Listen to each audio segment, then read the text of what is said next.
ABC News series, The Power of Us, People, Climate, and Our Future, is kicking off just in time for next week's Earth Day. And joining us now to weigh in on hot topics from rising temperatures and gas prices to how we can all do our part to save the planet. Please welcome the U.S. Secretary of Energy, Jennifer Granholm. Yes, it's neat.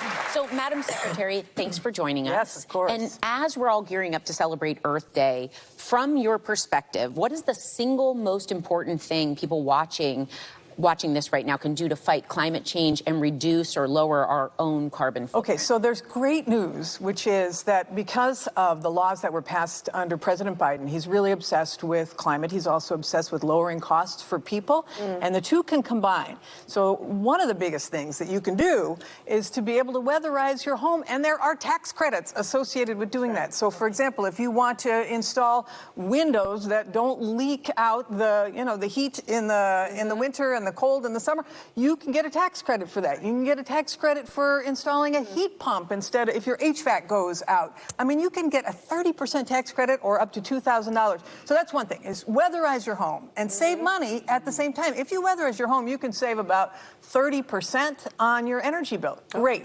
The second thing that people can consider is their transportation, meaning if they switch over, if you're in the market for a new car, and you decide you want to look at electric vehicles, or hybrid, this is the time, or hybrid electric, you can get a $7,500 tax credit at the dealer if the car is made in the United States. So that's $7,500 off. Wow. And if you're driving that car, I know some of you have electric vehicles, in terms of the price at the gas pump, it costs you right now, on average, to fill up an average tank is about $55. Yeah.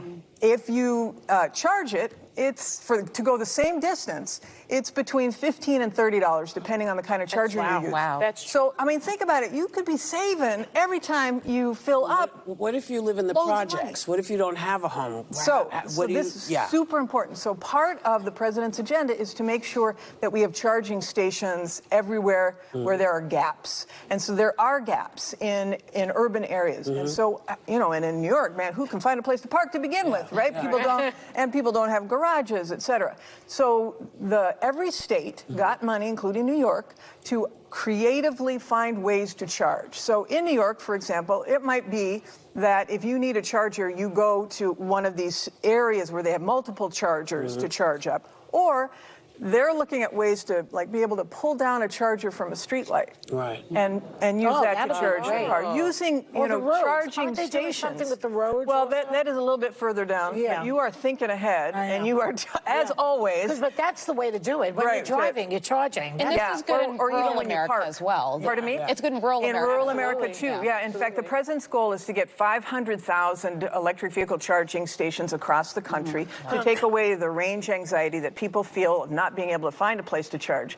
And in addition to that, the Department of Energy, we are a science entity, and we've got 17 national labs, and we're all focused on how do you extend the range of the vehicles. So now, when you buy an electric vehicle, most electric vehicles can go between 150, 300 miles. Yeah. But they're working up to 500 miles, so you need fewer times to charge. If you're an Uber driver and you have to refill your gas tank all the time, and on average you go about 200 miles a day, I mean, that's a huge savings for folks. That is. So anyway, that's one of the ways you can reduce your bills and reduce your carbon pollution. Okay, so while President Biden, who cares about his grandchildren, is working very hard on this, as you just pointed out, he has record climate investments. Former president, he can't even say it, former Trump, he says he would be a dictator on day one and drill. He couldn't care less about his grandchildren. And he spreads conspiracy theories that wind turbines are killing whales and causing cancer. Here's the problem that makes me nuts. A new Washington Post poll shows that nearly half of Republicans now believe Trump that climate change is a hoax. How much more evidence do these people need when they see what goes on with hurricanes, et cetera? How do we convince these people to start believing the truth. Yeah, totally, Joy. It's a version of fake news, right? People are believing things that are not accurate. For anybody who cares about this, we have a section on our website at energy.gov called Malarkey Corner, which debunks a lot of this stuff. But the bottom line is, people are seeing every day what's happening. I mean, for the past 10 years, it has been every year a record year of heat, right? And you're seeing it globally. The costs of cleaning up after all these extreme weather events, taxpayers are having to pay for that, and people are starting to experience. But here's my good news about this, is that... Aren't you Professor Positive? I am, because I'm seeing this happen across the, we're all so cynical about politics, et cetera, but under, the president had these bills that were passed, and Lord knows, policy actually works, because what we are seeing is all of these factories being built across America, hiring young people in red states, in blue states, to be able to build the means to reduce our climate pollution, like whether they're solar panel factories or EV factories or battery factories for those EVs. We've had, I've come from Michigan. I was the former governor of Michigan. We saw so many jobs leave, so much offshoring, of jobs, and communities that are devastated by a factory going somewhere else. Car factories, exactly, car factories. But this was true in manufacturing all across, because, we have economic competitors like China who have a strategic plan to go and build up their manufacturing sector. But what the president has done is said, we're not going to do that anymore. We are going to get manufacturing back in this country. And this sector, this clean energy sector, is a huge opportunity for jobs for young people, for old people, for rural folks, for folks in communities that have been left behind. Since these bills have been passed, just in the energy sector, there have been 600 factories that have cropped up in pockets all across America to build these. It's amazing. The manufacturing sector is back. Jobs are back. Stamp it, made in America. Use it here. Use it with American workers. Just saying. I do want to ask about... Whoopi, you don't look convinced. I am convinced, but I do have questions, because people are getting bills, energy bills, electric bills that are insane. And I don't understand how you can tell, because I watch these guys, they come and they look at the little thing going around, and then they read the number. How do you know $300 is on there? How do you know to charge me? Yes, good point. Well, and more specifically, I did want to ask, Madam Secretary, gas prices. They're somewhat on the rise, but they did go down significantly. We're seeing them rise a bit. Former White House Chief of Staff Ron Klain had encouraged the president to focus on pocketbook issues to voters.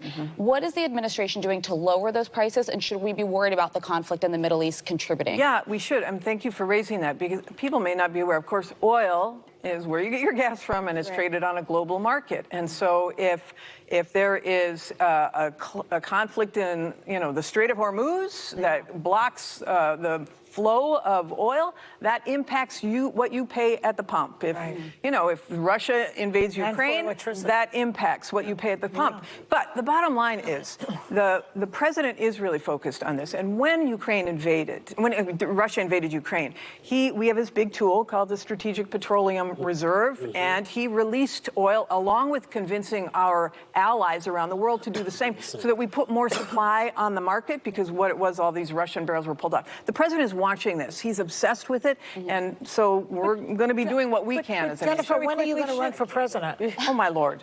What were you saying? Shouldn't gas companies be better corporate citizens and lower the prices and stop gouging the American people?